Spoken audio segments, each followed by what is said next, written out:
And the Living Skin Reel was our last publication. It's available online. And I'll start there before I go into the next publication. Again, there's a West African mythology around Sankofa, which is a mythical bird, always understanding the history of the past, understanding itself in the present, and moving forward into the future. Living Skin Reels the Living Skin Reels is tied to this particular publication. Living in the Skin I'm In, Experiential Learnings, Approaches, and Considerations Towards Anti-Black Racism in the Arts. And so for us at SIPAMO, it continued the conversation on anti-Black racism in the arts, its impact on Black artists, and the use of digital technology, and the implications on one's artistic and organizational practices. It was a labor of love, compiled through invitation from various contributors to the publication that I did with them, and also with Victoria, who between the both of us did the design of the publication, et cetera, et cetera. Tristan mentioned this idea of online. And so I had to also begin to think about, we are used to formal things, books that we hold in our hands, how we can begin to amplify the online spaces with resources, which is something we've been doing at SIPAMO for a number of years now. And the Living Skin Reel and also the publication came out of that particular reality. There are many artists' voices who are featured in that particular publication. Dwayne Morgan, who was just named the Toronto Arts Foundation Impact for Cultural Life in Toronto. Dwayne and I started in Malvern, in Scarborough, a very, very long time ago, 30 years to be exact, with from the roots processes there. And there are many others. You could go online, go to our website, check it out. That one is now behind me, and I will want to share with you some of the aspects of what will be the one coming up that will be launched in the fall gathering.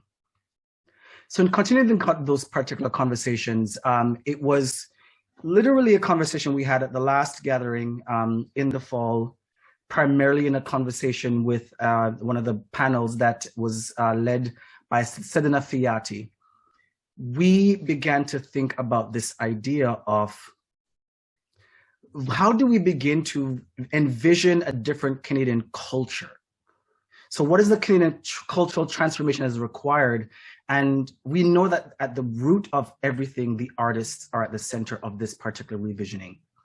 So the idea of the arts workers, the organizations, and how do we begin to shift and change the Canadian arts ecology, not from the funding structures, not from the bureaucratic administrative ones, but from the artists. What are the voices of the artists in the ways they've been thinking about the shift that's required for the sector?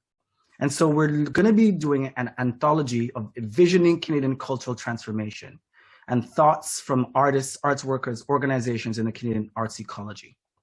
Some beautiful parts that will be a part of this particular publication will be digging into legacies. I think we must acknowledge that the legacies and contribution of IPOC artists to the artistic landscape of Canada has been somewhat erased or not actually compiled and articulated in the ways that it should. And so we have a section on digging into those particular legacies. I'm not going to say who the contributors are as yet. I'll just talk through the largest section pieces to hopefully amplify you with some interest in what will come in the fall. Then we know, and from my work also nationally, we know that there are many generations of artists who may be thinking differently now as IPOC artists about what it means to create from their particular perspectives. We're going to be having a look at continued visions of existing, creating, and I say and with ellipses, because I think it's always evolving.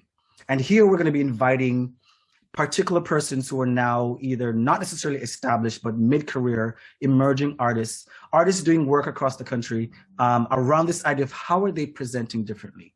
What's involved in their aesthetics? What is involved in their presentation? As was mentioned on the first panel, I think there's a variety of ways in which IPOC artists are working. And so we also stereotypically think they're working in one particular way, but they're working in a multiplicity of ways. How can we begin to document and amplify the spaces that we exist in with their particular work? One section I'm really, really curious about is this idea of cultural systems of awareness and transformation. And there are many artists out there who are IPOC who are literally reconnecting with a cultural practice. And when I say cultural practice, I'm not talking about just cultural practice within the Canadian context. I'm talking about their own ethnicities and racial practices and how they're beginning to embody those things as part of their larger artistic practice within the sector. And so that section will be literally thinking about hearing their voices. What are they thinking about the systems, the cultural systems that they know, and how are they embedding this into their work? A classic example is, as someone who was born in Jamaica, came to Toronto when I was 15, danced in the States.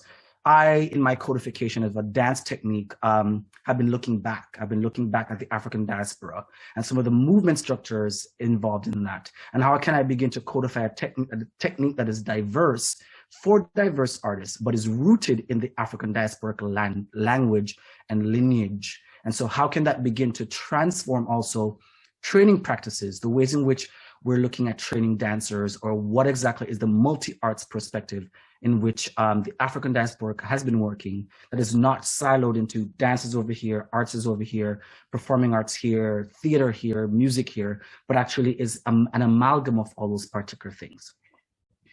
And we must always give voice for the arts workers and arts administrators, because I do believe that they also have a sense of what's happening in the sector and across the country in this particular way. And so that particular section will be called Threading the Unseen, the Arts Workers and Arts Administration.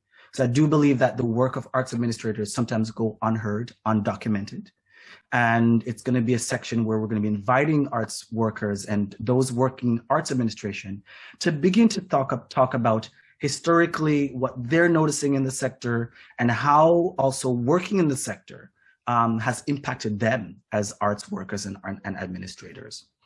We're going to be tying in some other work that we've also done with Mass Culture, which is a state of emergence, and it's around evidence for new thinking about the arts ecology.